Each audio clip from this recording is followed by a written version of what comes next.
Nah, saya pribadi tidak terlalu puas ya sebenarnya dengan breakdown beberapa minggu yang lalu karena ada banyak detail yang terlewatkan dan ada banyak hal yang belum saya ketahui sebenarnya dari isi PV tersebut. Karena itu saya coba buat breakdown ulang dengan lebih teliti lagi dan mencari hal-hal yang barangkali belum saya sadari pada saat breakdown pertama. Yang mana saya pribadi tidak tahu berapa lama ini video nantinya, tapi semoga bisa mengcover lah segala hal yang saya lewatkan pada video sebelumnya. Jadi selamat datang pada breakdown teaser SNES Naya Transcendent Trailer dan langsung saja kita mulai. 世界は謎だらけだね。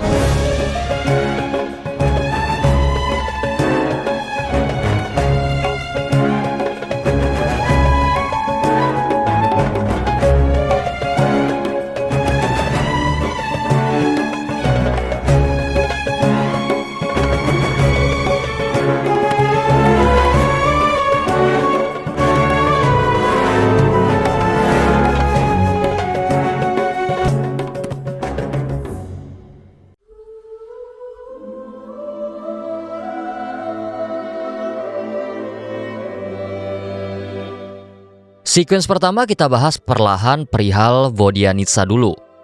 Nama dia sebenarnya sudah muncul pertama kali pada Luna 5 ketika drip marketing Linia dirilis. Nah, saat itu dia diperkenalkan sebagai prima soprano dari kelompok opera Karalevsky. Di patch Luna 6 kemudian di-reveal beberapa nama Rasve yang langka dan salah satunya adalah Sirens yang kemungkinan terinspirasi dari roh air yang suka menarik mangsanya. Lalu ketika Linia menjelaskan soal Vodianitsa yang bisa menyihir penonton dengan nyanyiannya, maka kloplah sudah bahwa Vodianitsa adalah salah satu jenis Sirens. Walaupun sebenarnya Rusalka menjadi acuan utama untuk Vodianitsa, tapi mari kita bahas itu nanti. Nah, bicara soal kelompok operanya yaitu Karalevsky, nama tersebut sudah muncul dan dimention oleh Columbina pada Luna 4 ketika menyarankan Traveler untuk menghadiri pentasnya. Para Harbinger dikatakan punya kebebasan untuk menonton secara gratis dan berdasarkan pernyataan Sandrone pada VV The Final Gift, Harbinger sendiri mendapatkan tempat khusus dan juga utama karena letaknya pada balkon. Karalievsky sendiri apabila diartikan dari bahasa Rusia memiliki makna royal atau kerajaan. Entah apakah maksudnya penontonnya hanya sekedar kaum bangsawan saja atau ternyata penggunaan nama tersebut sekedar terkesan mewah saja. Nah, dugaan saya, opera Karalevsky sebenarnya adalah pentas untuk umum. Siapa saja bisa datang dan menyaksikannya. Hanya saja, apabila prima sopranonya tampil, mungkin sudah beda cerita. Prima soprano sendiri sepertinya adalah penyanyi utama. Dalam artian sederhana, dari segi penjualan, dialah yang paling menjual untuk penonton. Tapi begini, tetap ada peluang bahwa opera Karalevsky terafiliasi dengan kaum bangsawan. Bahkan Fatui apabila merujuk pada drip marketing dari Odette dan juga pada VV ini mungkin teman-teman bisa lihat peralatan kosmetik dari Vodianitsa. Ya, peralatan yang dia punya mungkin tidak perlu saya konfirmasi kepada teman-teman bahwa peralatan itu mewahnya bukan main.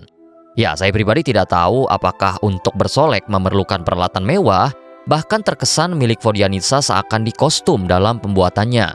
Nah, selain itu kita juga bisa sedikit mempertimbangkan presensi dari Alyosha. Apabila Vodianitsa kaum bangsawan, saya pikir normal apabila dia punya bodyguard.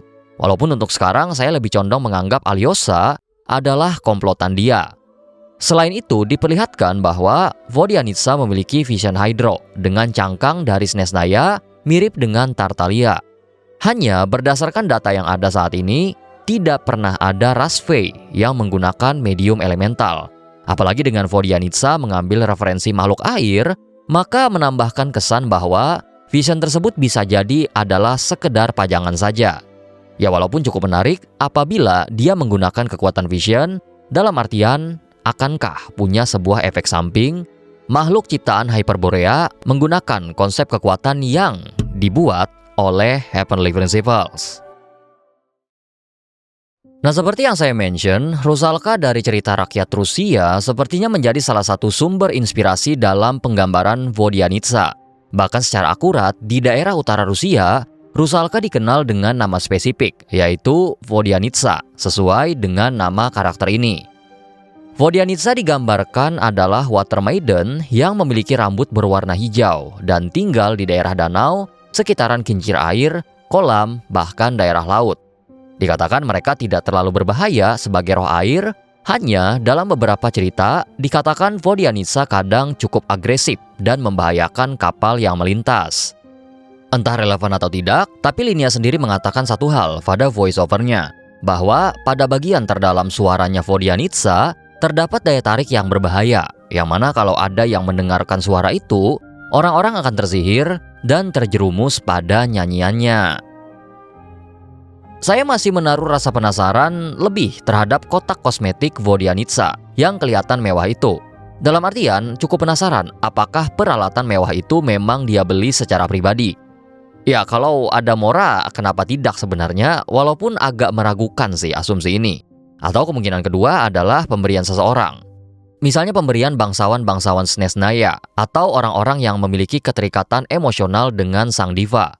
Sehingga saya pikir mungkin pemberi alat tersebut adalah orang yang benar-benar spesial bagi Vodyanitsa. Sebenarnya saya pribadi juga cukup tertarik dengan peralatan kosmetik serba biru dari Vodyanitsa. Sayangnya referensi apapun tidak saya temui untuk khusus menyorot peralatan. Hanya ada sebuah makna yang cukup cocok dengan warna biru dan berhubungan dengan kosmetik. Ya walaupun bukan dalam konotasi melawan pemerintahan, kosmetik biru pada tahun 1960-an dikatakan melambangkan sebuah perlawanan dan kebebasan berekspresi. Mengingat dialog Vodyanitsa adalah tentang melampaui aturan, rasanya warna biru memang paling pas mewakili apa yang ingin dia suarakan. Selain itu ada alternatif yang lebih sesuai dengan tema yang dibawakan oleh Vodyanitsa, yaitu The Blue Mind Effect. Dalam voice-over Linia, dia mengatakan para penonton dari Vodyanitsa tidak menyadari bahwa nyanyian yang mereka dengarkan adalah suara ombak samudra atau ocean waves, yang mana dalam penelitian memang berada pada spektrum 8 hingga 14 Hz, sebuah suara yang tidak dapat didengar oleh manusia. Kendati demikian, suara tersebut dikatakan mampu memberikan reaksi fisik entah secara positif seperti tenang atau secara negatif.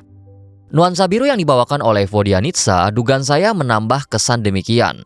Dalam penjelasan soal Blue Mind Effect, dikatakan pemandangan lautan akan menurunkan kadar kortisol, kemudian memberikan perasaan rileks serta ketenangan. Mungkin itu pula yang menjadi poin keunggulan dari penampilan Vodyanitsa. Hanya saja kalau misalnya berkaca dari trailer, salah satu efek yang diperlihatkan juga dari penampilan serta penekanan aspek samudra yang dia bawa adalah menurunkan tingkat awas dari targetnya. Target yang saya maksud di sini adalah seorang penonton yang tersihir oleh penampilan dari Vodyanitsa. Penonton lain sepertinya juga tersihir akan nyanyian sang diva, hanya saja secara spesifik pejabat parlemen inilah yang menjadi target bagi komplotan Vodyanitsa, Alyosha, dan Odette. Ketika Vodyanitsa menyampaikan sebuah retorika seputar bagaimana melampaui aturan yang ada, dia membuat dialog itu menjadi ambigu, ditunjukkan kepada siapa. Hanya saja, secara kebetulan, target ketiganya adalah orang yang menentang keputusan perpanjangan proyek Stuza di hadapan parlemen. Bagian itu kita bahas lebih dalam nanti karena saya cukup terganggu dengan pupil mata yang dia tampilkan itu semacam berubah. Pada bagian awal dan scene parlemen, pupil matanya digambarkan dengan warna yang agak kelabu. Akan tetapi spesifik pada scene ketika Odette melancarkan aksinya, nampak pupil matanya berubah menjadi biru cerah. Saya pribadi masih belum yakin perihal ini, namun mengingat adanya ability changeling dari Faye, maka ada peluang bahwa entah berwarna kelabu ataupun warna biru, salah satunya merupakan Faye yang sedang mengambil alih.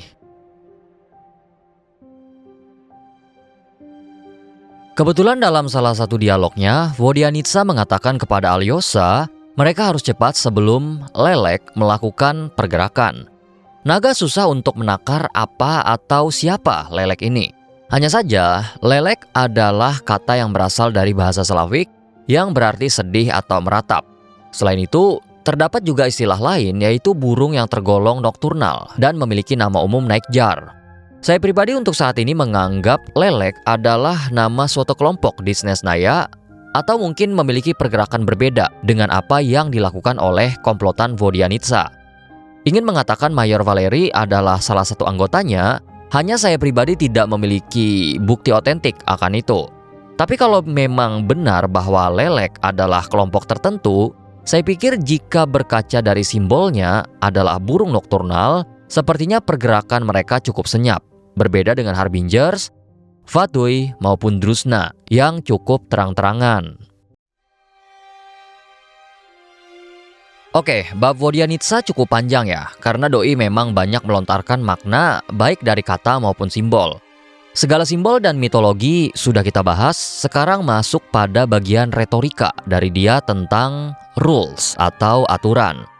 Dia memulai retorikanya dengan mengatakan bahwa segala macam aturan yang mengatur dunia ini pada dasarnya adalah sebuah kutukan.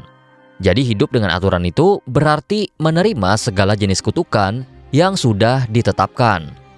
Dialog pembuka ini cukup relate dengan keadaan Tivat sekarang. Apalagi kalau misalnya melebarkan cakupan bahasan sampai era lampau, kutukan itu benar adanya teman-teman, dan jenisnya bermacam-macam. Kita bisa bawa salah satu konteks yang mungkin secara sederhana kita pahami sebagai batasan.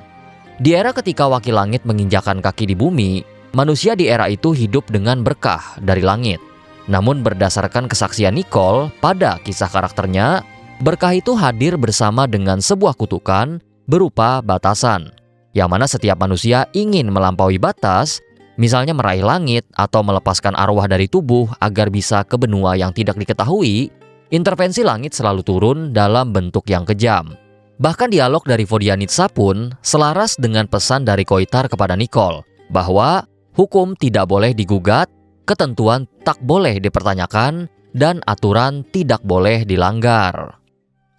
Belum lagi kalau kita bawa pada dosa asal Fontaine yang juga bertindak layaknya kutukan, atau keterikatan orang Natlan dengan kerajaan malam, upaya Ronopa untuk menolong Natlan tapi berakhir dengan hukuman, dan tentu saja nasib orang-orang Khenriah. Hanya spektrum soal aturan dari dialog Vodyanitsa sendiri mengandung ambiguitas, mengingat dia sama sekali tidak menjawab pertanyaan Alyosha. Aturan apa yang dibicarakan oleh Vodyanitsa? Apakah Snowstorm, Stuza, atau justru Sarisa? Nah, pertanyaan Alyosha cukup relevan dengan konteks Nesnaya, karena menyentuh ranah yang mungkin saat ini cukup berat untuk ditebak arahnya. Tapi, tiga kategori tersebut cukup memberikan gambaran bahwa apa yang diderita oleh orang-orang Senesnaya mencakup tiga kategori yang cukup memilukan. Snowstorm atau badai salju, dugaan saya adalah bom waktu layaknya dosa asal dari orang Fontaine. Buat teman-teman yang mungkin belum pernah dengar, dulu kala di Senesnaya sebenarnya memiliki siklus musim panas dan musim dingin. Hanya saja setelah kematian kakak dari Belisar, yang dikatakan karena sebuah ketidaksengajaan, barulah Senesnaya masuk pada fase tanah salju abadi yang tidak pernah berganti. Hanya saja faktanya siklus tersebut terus berlangsung tetapi tanpa sebuah penyeimbang. Makanya dugaan saya, suhu dari Senesnaya akan terus turun seiring siklus yang bertambah, hingga nantinya batas toleransi orang-orang Senesnaya tidak lagi mampu menahan dinginnya tanah utara tersebut, serta obor Kresnik pun tidak lagi berfungsi sebagaimana yang terlihat. Project Stuza saya pribadi belum akan membahasnya pada titik ini, tapi sepertinya memang memberikan sebuah bala bagi mereka. Bahkan situasi ini bisa terasa ketika rapat parlemen, yang mana penolakan terhadap Project Stuza sudah terasa sangat mencekam. Terakhir soal Sarisa, soal ini sudah bukan rahasia umum lagi sebenarnya bahwa Sarisa sudah kehilangan cintanya kepada rakyatnya. Pun rakyatnya tidak lagi cinta dengan ia. Tetapi sepertinya situasinya jauh lebih pelik daripada yang terlihat. Karena saya duga berbagai pihak bergerak atas nama Sarisa dengan atau tidak disetujui oleh sang kaisar. Ambil contoh Drusna yang terlihat menculik warga sivil. Kemudian Vodyanitsa melanjutkan dialognya dengan semacam mengamini bahwa aturan adalah sebuah kutukan. Jadi sekarang terserah pada penganutnya. Namun bagi Vodyanitsa opsinya hanya dua, yaitu menggulingkan aturan atau justru melampaui aturan tersebut. Sedangkan mematuhi atau terbiasa dengan aturan bukanlah opsi yang ingin dia dan komplotannya pilih. Nah, kelakar Vodyanitsa di sini terdengar seperti rintihan sebenarnya. Dalam artian, keresahan yang dia bawa sehingga mendorong ia dan komplotannya melakukan sesuatu pada anggota parlemen seperti apa yang terlihat pada Vivi. Walaupun tentu konteksnya sendiri masih perlu pendalaman lebih jauh. Hanya saja tentu apa yang dilakukan oleh dia tidak akan mudah karena secara historis menggulingkan aturan dan melampaui aturan adalah kejadian yang tidak mengenakan. Mungkin teman-teman sudah pernah dengar bahwa di era Divine Envoy, apabila ada manusia yang melakukan langkah untuk melangkahi aturan, akan menimbulkan perdebatan pada kalangan manusia yang takut pada aturan. Bahkan dikatakan ada seorang gadis yang sampai dikurung di bawah tanah saking takutnya karena dia mencoba melanggar aturan. Pun upaya melampaui aturan atau mentransendenkan aturan itu sama beratnya. Mengingat Hyperborea, Remuria, Kenria semuanya runtuh karena berupaya lepas dari takdir yang sudah ditenun. Hanya kita perlu lihat juga skala yang diupayakan oleh Vodianitsa. Yang terlihat pada Vivi hanya skala region bukan dunia. Dan sebenarnya mau nggak mau harus diakui, upaya semacam itu sudah pernah berhasil di kepulauan timur jauh sana. Jadi pada dialog Vodianitsa soal mentransendenkan aturan, mungkin adalah makna pertama dari trailer kali ini yang dinamakan Transcendent Trailer. Karakter berikutnya adalah Alyosha. Dan sebenarnya pada trailer Sudden Snow tempo hari itu bukanlah debut dia di Genshin, melainkan pada sneak peek di Luna 7. Ya, saat itu dia diperlihatkan menggunakan weapon polearm, kemudian vision elektro, dan nampak bahu-membahu bersama dengan Traveler. Nah, namun pada Sudden Snow dia digambarkan menggunakan senjata laras panjang berupa rifle, yang mana kalau misalnya rifle-nya diimplementasikan pada game nantinya, ada peluang dia memiliki gameplay layaknya Cyprus. Mungkin Cyprus versi Super Conduct kali ya. Ngomong-ngomong soal rifle yang dia gunakan, awalnya saya mengira dia menggunakan Karnoin Sigiske, tapi rupanya ada yang lebih sesuai berdasarkan penggunaan di wilayah Rusia. Nama rifle-nya adalah Berdan Rifle, rifle bertipe single shot yang artinya hanya sekali tembak maka harus mengisi amunisinya. Mungkin karena alasan itu jugalah terlihat pada trailer ketika Alyosha membidik sasarannya, kemudian dihalangi oleh Valerie, dia lebih memilih menggunakan close combat ketimbang mencoba menggunakan rifle tersebut. Nah, adapun alternatif rifle lain itu juga bisa Mosin-Nagant yang kebetulan juga digunakan di Rusia dan juga pada era yang sama dengan Berdan Rifle. Selain itu, dengan tema perlawanan terhadap Snezhnaya, kemudian adanya ahli sniper, saya pikir bukan tidak mungkin Hoyo akan menyisipkan aspek-aspek sejarah perang. Mungkin salah satunya tentara Finland yaitu Simo Häyhä, dan kebetulan salah satu wilayah yang dicakup oleh Snezhnaya adalah Nordkrai yang memang mengambil beberapa cerita dari Finland. Nah, sebenarnya baju Alyosha dalam Genshin memiliki kemiripan konsep dengan Simo Häyhä dari Records of Ragnarok dan cukup wajar sebenarnya mengingat iklim dari wilayah adaptasinya merupakan musim dingin. Hanya, kalau dilihat dari konsep, saya rasa baju yang digunakan oleh Alyosha kemungkinan mengadaptasi baju pemburu dari Eveng Tribe dari Siberia. Nah, sebenarnya ada banyak suku tradisional yang punya kepercayaan animisme yang juga dianut oleh sebagian besar suku Eveng. Ada satu poin menarik yang saya temukan pada tulisan tentang mereka. Orang suku tersebut percaya bahwa segala hal yang terjadi adalah spiritualisasi dan personifikasi dari fenomena alam. Yang mana untuk menyelesaikan urusan, mereka akan menggunakan ritual syamanisme yang akan dipimpin oleh seorang syaman. Dan syaman tersebut dikenal sebagai spirit master atau penguasa roh. Nah, saya ngebawa tulisan ini karena pada clash-nya Alyosha dengan Valerie, terlihat ketika Alyosha meniup peluit yang dia bawa, roh serigala muncul di sana. Nah, terakhir untuk Alyosha, dalam cerita Rusia ada seorang tokoh heroik bernama Alyosha Popovic, yang mana dia terkenal sebagai karakter yang gesit, kemudian cerdik, serta licik dalam pertarungan. Cerita dia yang terkenal adalah bagaimana ia mengalahkan salah satu naga, yaitu Tugarin. Pertama dia mengejek si naga di meja makan, karena tahu bahwa naga tersebut temperamen. Si naga melemparkan sebilah dagger pada dia, yang menurutnya adalah kunci untuk mengalahkan sang naga. Setelahnya, Alyosha menantang Tugarin untuk berduel, tapi menemui kesukaran akibat kemampuan si naga untuk terbang. Hanya saja, Alyosha tahu bahwa sayap Tugarin itu palsu dan menyadari sayap tersebut terbuat dari kertas. Dia pun berdoa agar hujan turun dan itu membuat Tugarin jatuh ke tanah. Dengan dagger yang dia dapat, dia menghabisi si naga dan mencabik habis Tugarin. Saat itulah Alyosha menang dengan kecerdikan yang dia punya. Nah, saya tentu tidak akan mengatakan Alyosha nanti di in-game sadis, tapi mungkin lore yang dibangun pada dia adalah seorang pejuang yang penuh dengan taktik. Lawan dari Alyosha pada Vivi adalah Valieri, yang meskipun saat ini informasinya kurang, saya sedikit yakin bahwa dia itu mungkin adalah anak buah langsung dari Il Capitano. Sebenarnya tidak serta-merta hanya dari segi desain dan vibes, yang mana mungkin aksesoris mantel hitam itu sangat mengingatkan soal Capitano. Nah, aspek yang ingin saya tekankan di sini adalah soal kesan berbeda yang dia tunjukkan kepada anak buahnya. Saat ini belum dipastikan apakah Major Valieri adalah anggota Fatui, walaupun sepertinya demikian, tapi dia memiliki anak buah seorang Fatui, yaitu Onyx. Katanya dia setelah event sebelumnya, dia akan kembali ke Snezhnaya sebagai Fatui biasa, serta akan kembali di bawah naungan Mayor Valieri. Traveler sendiri menyadari ketidakbiasaan dari Onyx, yang dia sadari sifatnya begitu sopan. Onyx mengatakan bahwa ajaran tersebut dia dapatkan dari Valieri. Sifat sopan inilah yang saya rasa akan menghubungkan dia dengan Capitano. Melihat kesan yang sama juga dia tunjukkan pada Natlan dengan sifat sopan dan penuh respect, serta tidak ragu mengulurkan tangan untuk membantu Natlan. Kesan macam Onyx inilah yang pernah ditunjukkan pula oleh salah satu Fatui di Mondstadt, yaitu Victor, yang mana dia mengatakan jika boleh memilih, maka berada di pasukan Capitano adalah pilihan utama. Nah, terkait beruang yang disummon oleh Valieri, setidaknya untuk saat ini, saya pribadi tidak begitu memahami apakah itu sebuah ability atau sekedar manifestasi.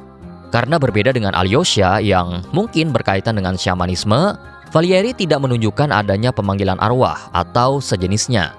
Hanya saja, lambang beruang cukup umum ditemukan di Rusia, bahkan sampai menjadi simbol kebanggaan dari negara.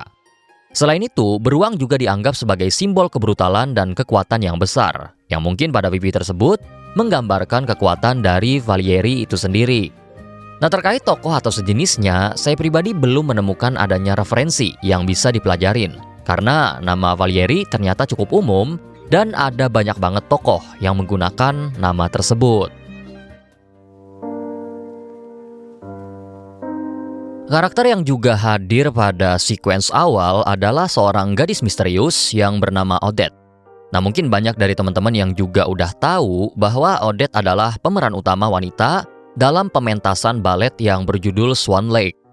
Pada awalnya saya tidak mengetahui soal cerita tersebut jujur aja, dan ya coba-coba pelajarin dikit dan ternyata menarik juga, serta cukup klasik ceritanya. Tapi sebelum itu, mari kita lihat beberapa detail yang dia hadirkan terlebih dahulu.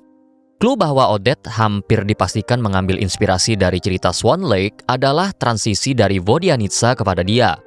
Saat itu disorotlah musik box dengan tema angsa beserta figur balerina di sana. Ketika pertama kali Odette ditampilkan, aksesoris rambutnya pun menggunakan figur leher angsa, dan terakhir ketika dia mengacungkan daggernya kepada anggota parlemen, bayangan yang ditampilkan adalah bayangan seorang yang sedang menari balet. Odette kemudian nampaknya menggunakan sebuah lead spin yang setidaknya dari segi warna menjurus pada warna krayo. Lalu awalnya ketika saya melihat kolor palet dari Odette itu mirip dengan ornamen Aubette, tapi sepertinya saya anulir saja soal itu.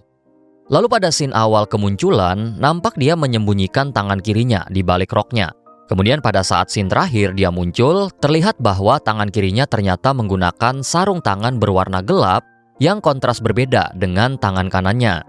Aspek ini penting mengingat akan sangat relate dengan cerita Swan Lake, sama pentingnya kenapa ada bulu hitam yang bertebaran begitu dia mengibaskan mantelnya. Nah, yang belum saya pahami sebenarnya adalah scene lantai es yang pecah di bagian akhir. Tapi saya duga si anggota parlemen ini diculik pada suatu tempat mengingat dia sudah tidak nampak duduk lagi, serta posisinya semacam ini, yang seharusnya Odette berada pada tempat yang lebih rendah ketimbang si target tersebut. Kemudian apakah ada topik yang relate dengan Odette di sini dengan Odette pada cerita Swan Lake? Sebenarnya untuk lore sekarang masih kurang ya. Hanya anggaplah ini sebagai sebuah persiapan begitu cerita dia hadir nantinya. Nah, Swan Lake sendiri adalah pementasan balet yang cukup terkenal dan saya rasa teman-teman tahu seperti apa lagu dari Swan Lake. Pementasannya sendiri ada banyak yang bisa disaksikan secara gratis, bahkan bisa teman-teman saksikan di YouTube. Nah, ceritanya cukup klasik bahwa ada seorang pangeran yang tidak pernah jatuh cinta, lalu diminta mencari permaisuri oleh sang ratu, mengingat raja telah berpulang. Dan di istana dilaksanakan sebuah pesta yang mana kalau tidak salah ada 4 putri bangsawan yang dijodohkan dengan sang pangeran. Hanya saja sang pangeran tidak menaruh hati pada mereka. Tapi karena tetap dipaksa, membuat hati pangeran menjadi kalut dan diajaklah ia oleh teman-temannya menuju danau dengan tujuan berburu. Nah, bukannya menemukan buruan, sang pangeran justru menemukan pujaan di sana. Tapi pujaannya tidak biasa, yakni seekor angsa yang juga tidak biasa. Sang angsa bisa berubah menjadi manusia dan mengaku bahwa dia dikutuk oleh seorang penyihir jahat. Siang dia akan jadi angsa, malam akan berubah menjadi manusia. Sihir itu akan terlepas apabila si Odette, nama angsa tersebut, menemukan pujaan hatinya dan pujaan hatinya hanya menaruh rasa pada dia. Pangeran pun menyanggupi janji tersebut, hanya saja penyihir jahat mengetahui janji demikian. Kemudian diselenggarakanlah sayembara untuk mencari permaisuri dan pangeran tetap memendam rasanya. Namun, datangnya seorang gadis jelita yang mirip dengan Odette, hanya saja dia bernama Odile. Dan si pangeran tiba-tiba merasakan gejolak yang berbeda, lalu dikatakan pula Odette muncul di hadapan sang pangeran untuk memperingatkan. Tapi, dia tidak melihat keberadaan si Odette. Si pangeran pun menumbuhkan rasa kepada Odile serta memilih dia sebagai permaisuri. Sebelum kebenaran pun terkuak bahwa ternyata Odile adalah anak dari penyihir jahat agar sihirnya tidak terlepas. Pangeran kemudian buru-buru menuju danau untuk meminta maaf kepada Odette dan dia pun memaafkan. Hanya saja sihirnya tidak dapat dihancurkan lagi. Odette memilih mati dan pangeran dengan seluruh penyesalannya mengikuti.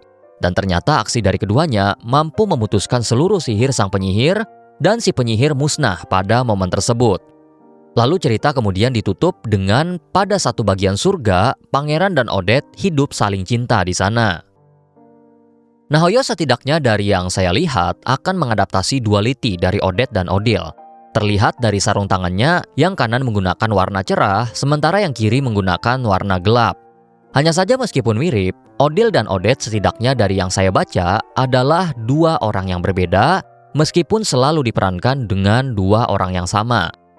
Duality ini pun juga nampak pada bulu yang bertebaran pada sekitaran Odette, yakni bulu angsa putih dan bulu angsa hitam. Serta mungkin juga menjelaskan kenapa bayangan dan tubuh Odette tidak sinkron satu sama lainnya. Menarik untuk dinantikan bagaimana Hoyo akan mengadaptasi ini nantinya. Apakah ternyata Odette juga akan memiliki kutukan atau semacamnya? Ya, mari kita nantikan saja cerita yang akan hadir di SNES Naya nantinya.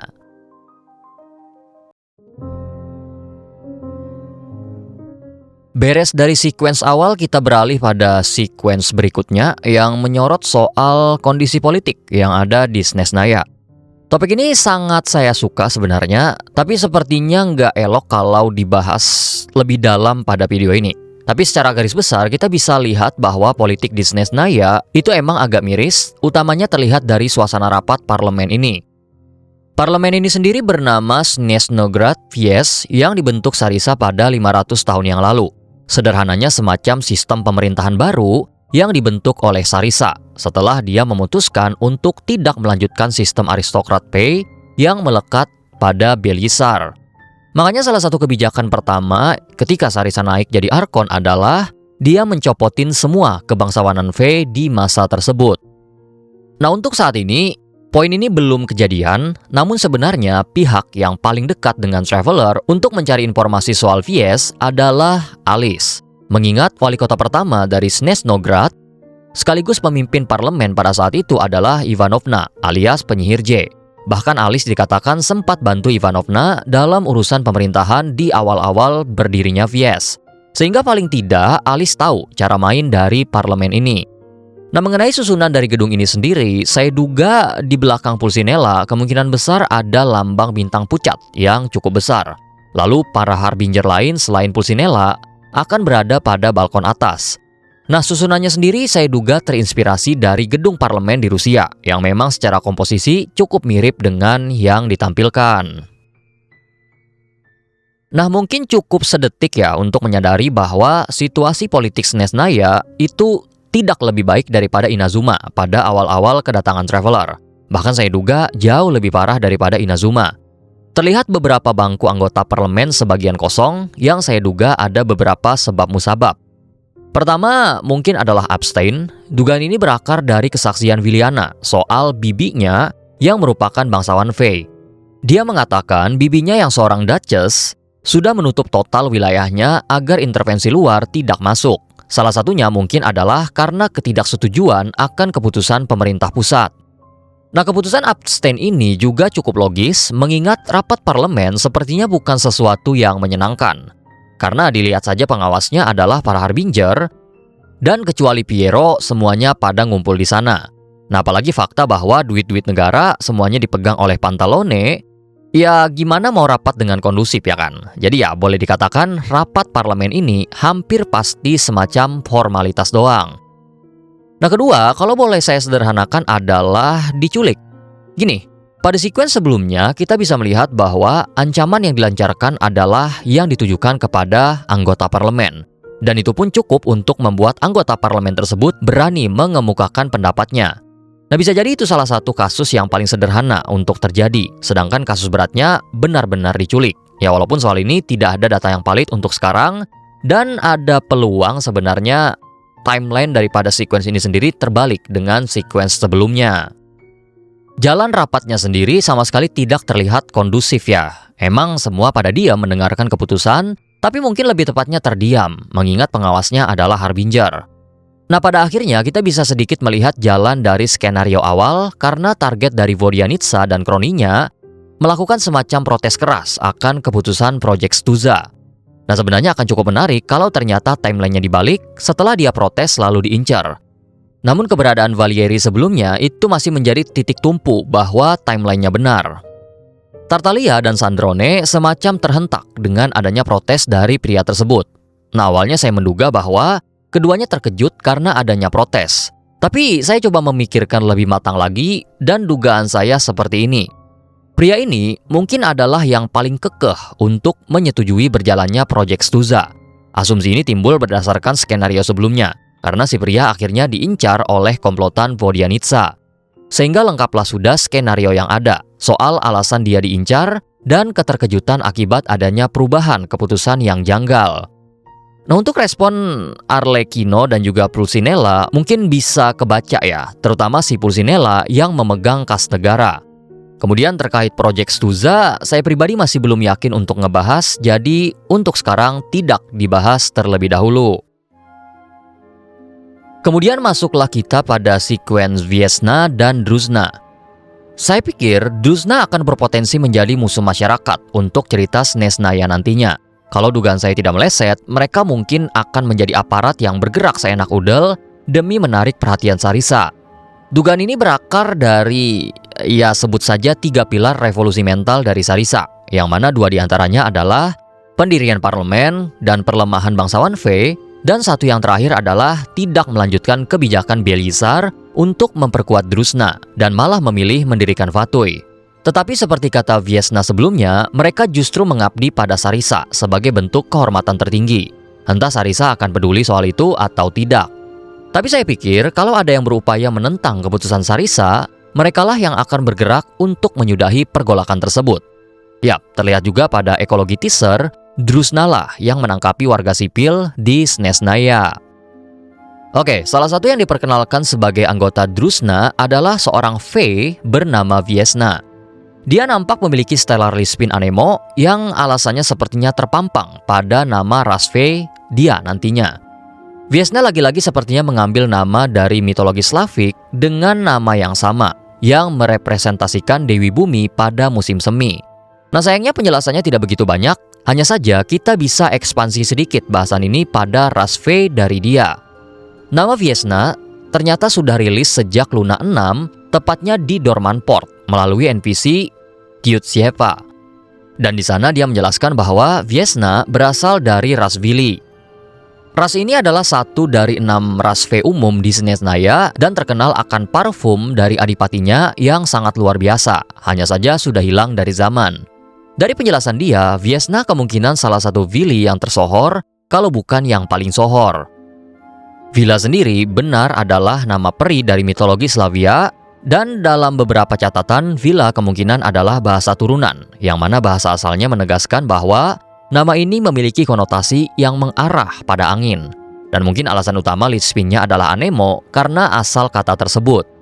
Nah, untuk memperkuat bahwa referensinya berasal dari mitologi tersebut, mungkin teman-teman bisa lihat potret dari villa yang ada di Wikipedia. Nah, sayangnya di Wikipedia, cerita tentang villa ini cukup ambigu, karena selalu menampilkan dua sisi yang selalu bertentangan.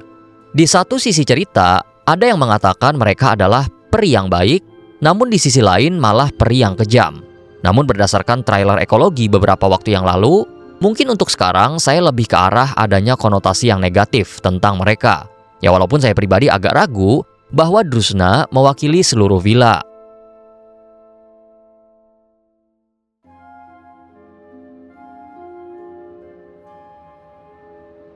Nah, scene Dahnisa di sini menurut saya bisa menjadi pembahasan yang cukup oke, karena kita masih belum bisa memastikan siapa korban di situ dan kenapa Dahnisa melakukan hal demikian.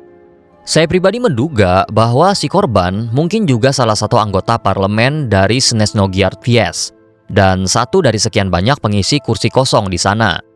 Hal ini saya dasari kalau melihat interior kereta yang mana nampak interiornya sangat mewah untuk sebuah kereta komersil. Selain itu, minimnya penumpang juga bisa menjadi petunjuk bahwa gerbongnya khusus.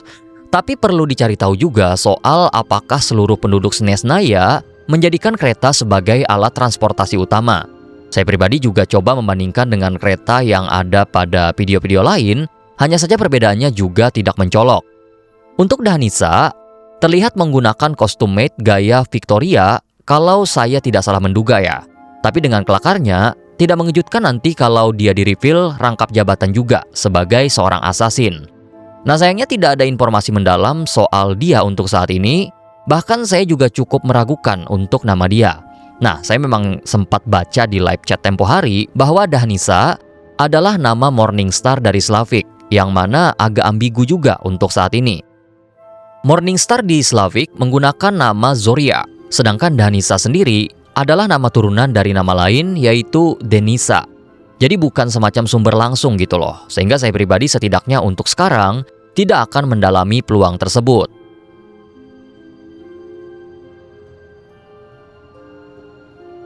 Nah, sekali lagi Hoyo secara sengaja menampilkan sebuah realm misterius yang sejak trailer Luna 7 selalu saja mereka tonjolkan. Nah, untuk saat ini satu-satunya fenomena yang mempunyai peluang untuk menjelaskan penampakan ini adalah sesuatu yang saya duga bernama Deep Shadow. Nah, sayangnya memang penjelasan Deep Shadow pun juga kurang proper untuk saat ini, sehingga saya pikir penjelasan sekarang pun juga akan nanggung. Jadi Deep Shadow itu berasal dari artefak terbaru dari Snezhnaya yang menyematkan kata-kata Deep Shadow di sana. Dan saya tarik perkataan Belisar bahwa di suatu tempat di Snezhnaya ada lokasi yang memungkinkan segala pelanggaran atau tabu bisa terjadi tanpa adanya intervensi dari langit. Kemudian pada cerita perpisahan Koitar dan Seutervoinen, dikatakan bahwa tubuh Seutervoinen terpecah di lokasi yang luput dari pandangan dewa. Yang mana tentu kenapa tabu bisa dilanggar mungkin kondisinya sama seperti lokasi persemayaman Seutervoinen. Dan untuk saat ini, tempat inilah yang saya duga menjadi lokasi demikian. Nah, frekuensi tampilnya realm ini 100% apabila menampilkan panorama Snezhnaya, maka ada peluang tempat tersebut suatu saat akan legit. Saya pribadi tapi belum memastikan tempat itulah yang bernama Deep Shadow, tetapi berdasarkan panoramanya, saya rasa visualnya mirip dengan Apocalypse dari Rene.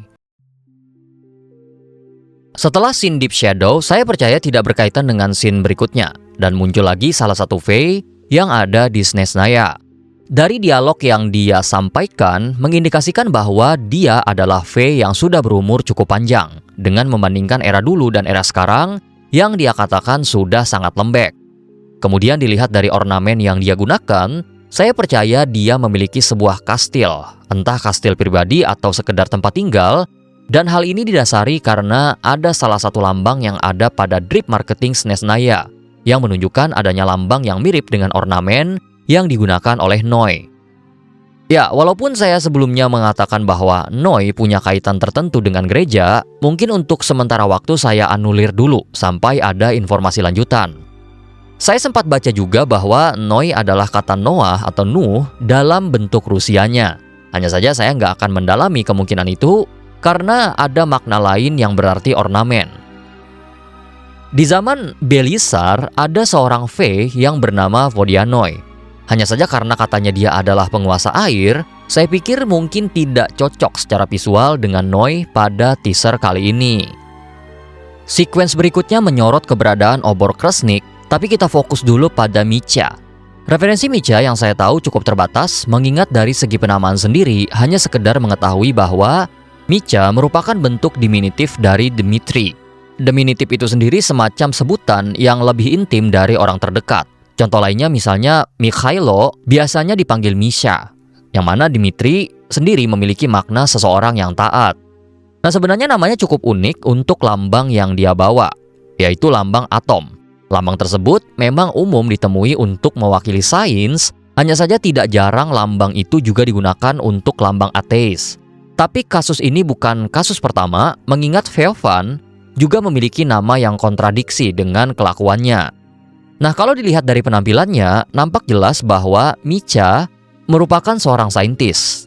Dari ornamen, lalu dia juga membaca arsip demi arsip yang bertumpuk di sana. Lalu terlihat juga dia memiliki tangan ketiga, yang saya duga juga merupakan sebuah teknologi tertentu. Karena kasus ini bukan pertama, mengingat Escoffier juga punya teknologi yang sama. Kita masuk pada obor Kresnik. Pembahasan ini saya pikir akan sangat intim untuk patch Snezhnaya ke depan. Karena nampaknya obor Kresnik adalah mekanisme pertahanan utama Snezhnaya dari hawa dingin yang mematikan. Seperti yang saya singgung di awal, Snezhnaya itu berlangsung pada siklus dingin dan hangat, ketika Belisar dan kakaknya sama-sama bergantian siklus. Hanya saja siklus tetap berlangsung tatkala sang kakak sudah wafat, sehingga suhu terus turun ke titik terendah. Obor Kresnik inilah yang menjadi mekanisme artifisial untuk menyeimbangkan siklus tersebut. Tapi seperti yang terlihat pada Vivi, pada akhirnya obor Kresnik pun tidak mampu menjadi penyeimbang. Saya pribadi melihat pemandangan ini hanyalah sebuah gambaran, karena pada depan obor, Micha sudah tidak ada di tempat, sehingga paling tidak ada jeda waktu saat dia menyadari anomali tersebut sampai dia pergi dari sana. Nah, keberadaan obor Kresnik juga sangat penting bagi Snezhnaya, sampai-sampai di Snezhnaya sendiri ada sebuah festival bernama Kresnik Nok. Sementara untuk bahan penyusun obornya, saya pribadi menduga bukan sekedar bahan biasa, mengingat kapabilitasnya yang mampu menyeimbangkan siklus dalam taraf tertentu. Maka kalau ternyata obor ini adalah remain dari kakak Belisar, mungkin bisa jadi probabilitas untuk sekarang.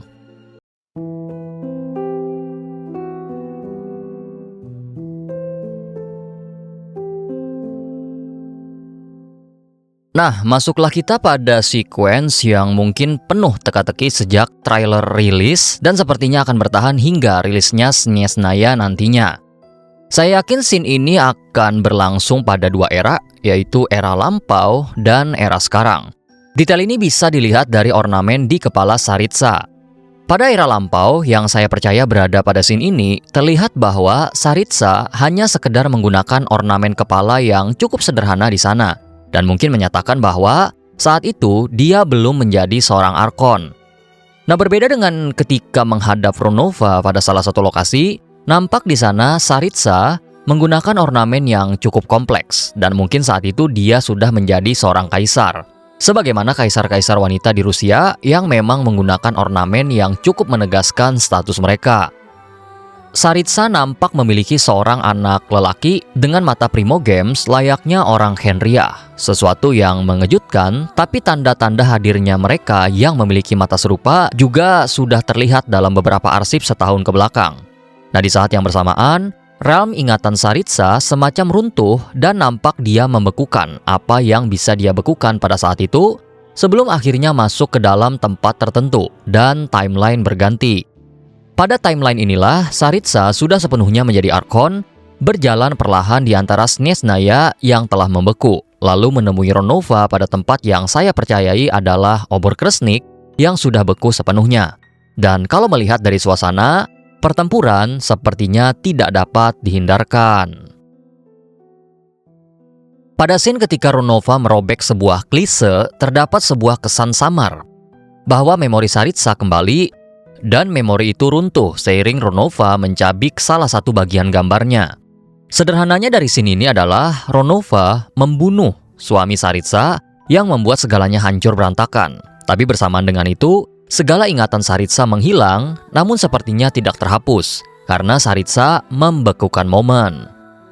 Nah, sekuensi ini sangat janggal untuk saya pribadi karena pertama, soal memori, sepengetahuan saya itu merupakan hak prerogatif Ishtaroth, bukanlah Ronova. Tapi perihal ini, saya bisa memikirkan skenario yang hadir, yaitu bentuk kematian. Teman-teman, apa masih ingat pada God's Limit ketika Ronova menghancurkan ruang Asmodai, yang mana itu adalah salah satu bentuk kematian? Jadi saya pikir mekanismenya mungkin serupa.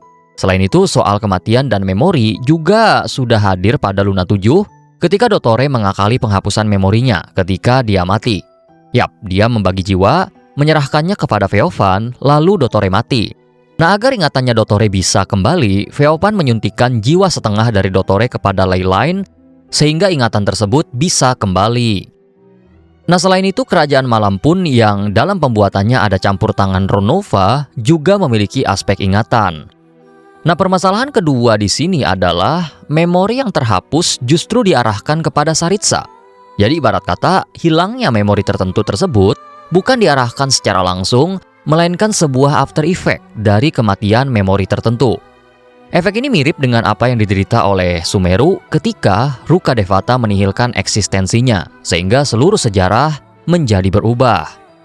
Nah, makanya saya rasa hilangnya memori Saritsa ini bukan hanya sekedar campur tangan seorang sage, sebut saja Ronova. Akan tetapi lebih kompleks lagi layaknya kutukan Khenria. Mungkin teman-teman masih ingat pembahasan setahun yang lalu pada Vivi God's Limit, yang mana saya mengajukan bahwa kutukan Khenria itu adalah campur tangan seluruh sage dalam permainannya. Makanya kutukan tersebut bersifat total, semacam mengasingkan eksistensi mereka dari segala aspek. Tentu poin ini belum final, sehingga masih sebatas proposal dugaan kasar. Nah, ada perasaan agak geli ya ketika melihat scene ingatan Saritsa. Namun bukan geli sebagaimana anggapan umum, tapi semacam perasaan yang agak sulit untuk diungkapkan. Saritsa mengungkapkan bahwa dia sempat tidak percaya dengan ingatan yang masuk ke dalam pikirannya. Dia ragu itukah kebenaran atau kepalsuan. Keraguan Saritsa ini cukup masuk akal karena di Tivat ada semacam mekanisme yang cukup unik yang konsepnya ada sejak lama, yaitu penanaman memori. Entah secara frontal layaknya Ishtaroth yang memalsukan bulan sehingga menjadi sebuah narasi, atau mungkin layaknya memoir seorang di Enkanomiya, atau terjadi secara sistemik melalui Irminsul seperti Kabukimono misalnya.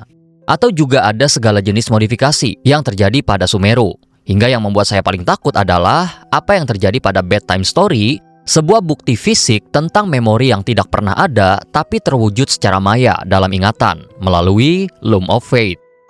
Nah, tentu akan sangat menakutkan apabila ingatan Saritsa yang pada akhirnya mendorong ambisinya untuk melakukan semuanya hanyalah sekedar ingatan palsu pada dirinya. Terlebih misalnya sesuatu dengan dugaan bahwa tunangannya adalah seseorang yang ditipu oleh Pakai Suko. Maka bukankah cukup mencurigakan kalau orang Hyperborea saja ingat, sementara dia baru teringat? Hanya saja saya coba berpikir lurus dulu dengan mempercayai apa yang dihadirkan di sana sebagai informasi yang sah tanpa adanya gangguan yang aneh-aneh, kecuali mungkin sebuah persepsi. Sehingga kasus Saritsa mungkin agak mirip dengan Traveler Sibling ketika pertama kali datang ke Tivat. Datang dengan sebuah memori yang hilang entah kemana, tapi pada satu titik memori itu kembali dan mendorong terjadinya perlawanan terhadap Heavenly Principles. Jadi yang sekarang perlu dicari tahu adalah apa trigger Saritsa mampu mengembalikan memori tersebut, dan kapan memori itu pada akhirnya kembali. Apakah bertepatan dengan setelah ia naik jadi Archon, sehingga kembalinya memori tersebut akan berhubungan dengan 3 hal, yaitu Belisar, Khenria, dan Cataclysm. Nah, selain itu, pada scene ini juga ada satu pemandangan yang cukup menarik saya, yaitu hiasan rambut dari Sarisa. Saya pribadi masih bimbang mengingat kelopaknya tidak simetris. Hanya saja, sepengetahuan saya, bunga tersebut adalah bunga intifat. Dialog Saritsa tentang love sebenarnya sangat unik dan multitafsir juga. Dalam artian, cinta apa yang dimaksud oleh Saritsa? Apakah bersifat luas atau sifatnya lebih intim? Kalau berkaca kepada kasus Saritsa yang kehilangan 2 orang yang dia cintai, harusnya bersifat lebih intim. Hanya saja bila melihat kalimatnya secara lebih luas, maka sifatnya lebih universal. Nah, poin inilah yang sempat buat saya pribadi agak bimbang. Apakah ambisi Saritsa sifatnya lebih pribadi atau demi kepentingan bersama? Pada scene memang sifatnya pribadi.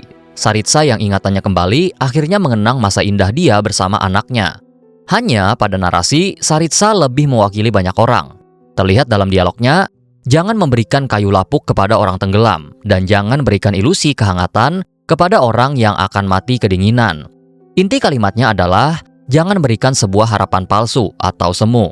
Dan kecaman itu diarahkan kepada HP tentu saja, yang akhirnya dikatakan pemberi berkah yang sesat. Nah, sebenarnya kalimat Saritsa ini pun saya rasa cukup selaras dengan perkataan Koitar di depan para malaikat yang mengatakan biarlah sesuatu di luar sana menghakimi HP.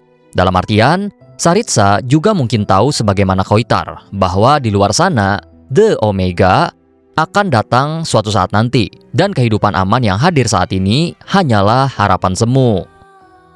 Saya yakin dan percaya apa yang dilakukan Saritsa pada poin ini adalah melakukan metode cryonics untuk membekukan anaknya sendiri.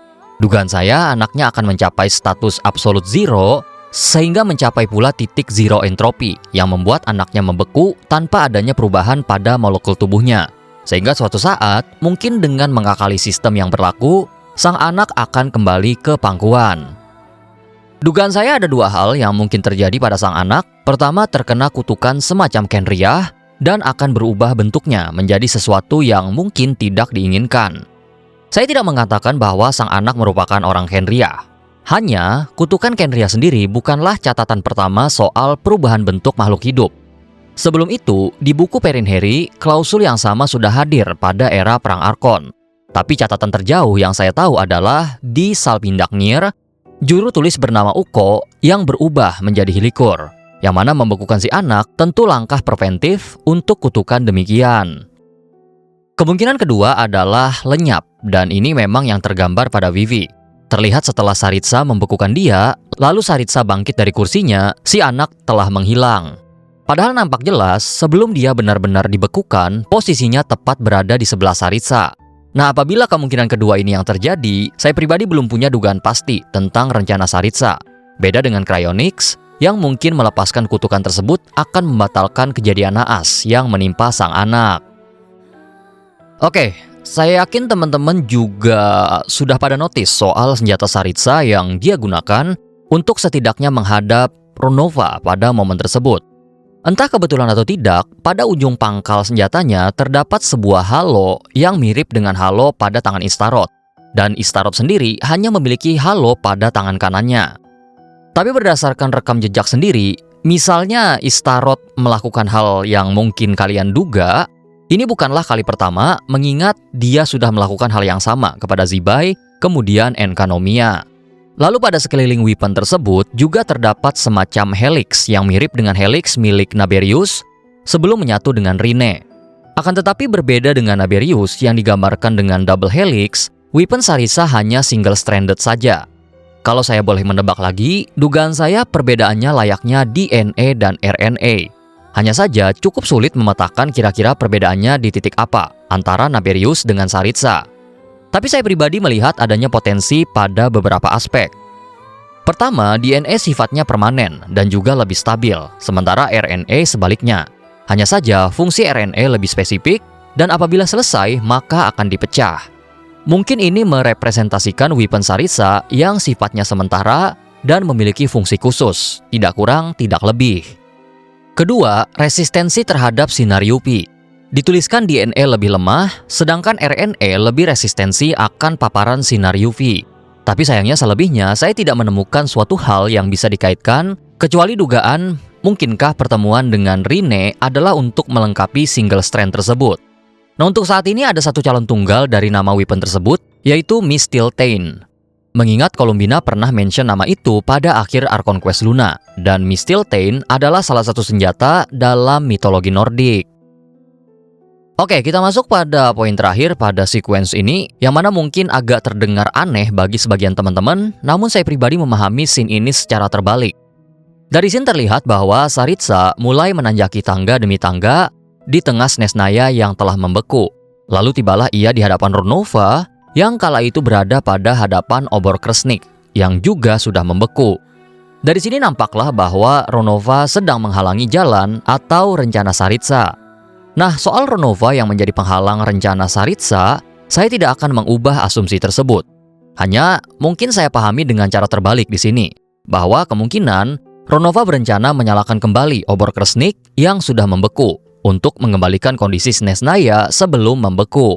Hanya saja rencana ini bertentangan dengan rencana Saritsa yang kuat mengarah pada Project Stuza. Project Stuza sendiri berdasarkan pengertian dari bahasa Mandarin memiliki arti proyek musim dingin yang sangat parah. Artinya butuh kondisi dingin yang sangat ekstrim dalam proyek tersebut. Jadi untuk mengintervensinya dibutuhkan sumber panas yang cukup, dan dari situlah dugaan saya Ronova ingin menyalakan obor Kresnik.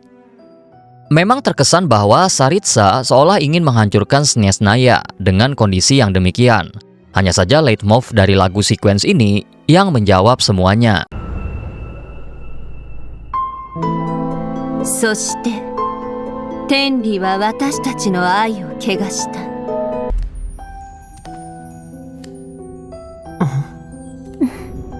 4人揃わないと定例。 Kalau teman-teman ngeh, lagunya menggunakan nada yang sama pada bagian kedua dari Vivi Got Limit, dan judul lagu tersebut adalah Flectere Senequeo Soperos, yang berarti jika tidak bisa goyahkan langit, dan lanjutan dari sajak tersebut adalah Acheronta Moevo, maka bangkitkan neraka. Makanya saya memaknai sequence ini agak terbalik. Tapi tentu saja tentang apa jadinya nanti tinggal tunggu seperti apa eksekusinya. Oke, kita masuk pada sequence terakhir dari Vivi yang satu ini, yang mana pertandingan catur antara Saritsa melawan Rindotir. Nah, untuk situasi papan catur yang dikatakan mengambil referensi pada tahun 1922 itu, nggak perlu saya bahas panjang lebar ya, karena saya yakin teman-teman juga udah pada tahu juga, dan saya nggak begitu tertarik mempelajari catur lebih dalam. Jadi langsung masuk pada intinya saja. Pada momen ini berdasarkan pertandingan yang saya mention sebelumnya, harusnya giliran dari Rindotir yang bergerak, walaupun sebenarnya Rindotir juga udah hampir kena checkmate pada momen ini. Akan tetapi Saritsa justru mengambil langkah lagi sehingga dia melakukan double turn yang notabene adalah illegal move. Lebih parah, Saritsa justru dengan sengaja menggerakkan raja miliknya ke dalam situasi skak yang juga merupakan illegal move dalam catur, sehingga Saritsa melakukan illegal move sebanyak 2 kali pada momen ini. Pertanyaan Rindotir pun cukup jelas, apakah Saritsa paham aturannya? Akan tetapi itulah esensinya, sebagaimana yang dimention oleh Vodyanitsa, bahwa pihaknya akan cari cara untuk mentransendenkan aturan. Dan inilah makna kedua dari transenden tersebut. Nah, sebenarnya jawaban untuk permainan catur ini pun sudah dijawab oleh Piero beberapa tahun yang lalu, bahwa dalam permainan catur ini, checkmate bukanlah akhirnya. Sebenarnya alih-alih tertarik pada papan catur, saya itu lebih tertarik pada posisi Rindotir dan juga Saritsa pada momen ini. Ya mungkin karena overthinking juga, tapi kalau diperhatikan dari refleksi mata Rine, maka seharusnya Saritsa tidak berada tepat di hadapannya. Posisi Rine sendiri sepertinya sudah fix ada di sebelah sini, kalau dilihat dari tangannya yang sedikit nampak pada frame yang bisa teman-teman lihat. Kemudian, kalau dilihat dari sikap duduk Saritsa yang semacam menyatukan dua tangannya seperti ini, saya rasa secara normal ada sebuah platform yang memangku bagian siku dari Saritsa. Kalau misalnya posisi Saritsa seperti ini, terus sikunya melayang, kalau saya pribadi sih jadi Rine bakal ketawa ngakak dibuatnya. Jadi siku yang dipangku kayaknya wajib untuk momen ini.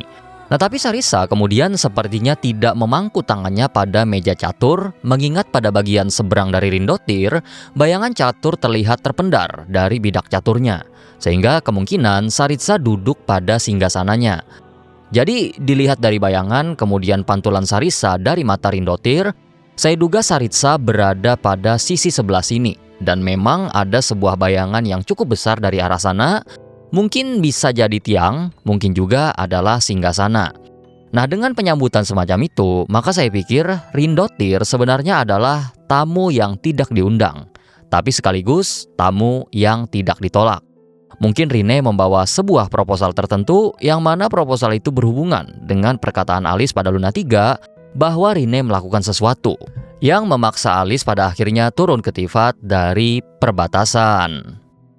Oke, saya pikir itu saja bagian-bagian yang saya sanggup perhatikan perihal VV trailer SNES Naya. Ya sebenarnya mata Rine yang garisnya hilang satu itu cukup menarik, tapi saya nggak ada ide buat bahas. Mungkin video ini rilis tepat 1 bulan sebelum SNES Naya rilis, dan dugaan saya tidak akan ada VV spesial SNES Naya lagi, kecuali spesial program chapter 6 nanti. Namun apabila ada, maka syukur. Semoga video kali ini bisa ngebantu dikit untuk melihat detail demi detail dari VV 2 minggu yang lalu. Jadi oke, saya akhiri. Kemudian kalau misalnya teman-teman ada pendapat tertentu, boleh langsung komentarkan saja atau mau memberikan sebuah insight, tentu langsung aja selama bukan leaks atau spoiler, dipersilahkan. Kemudian saya ingin berterima kasih pada teman-teman membership, terutama para descender atas dukungannya. Thank you berat.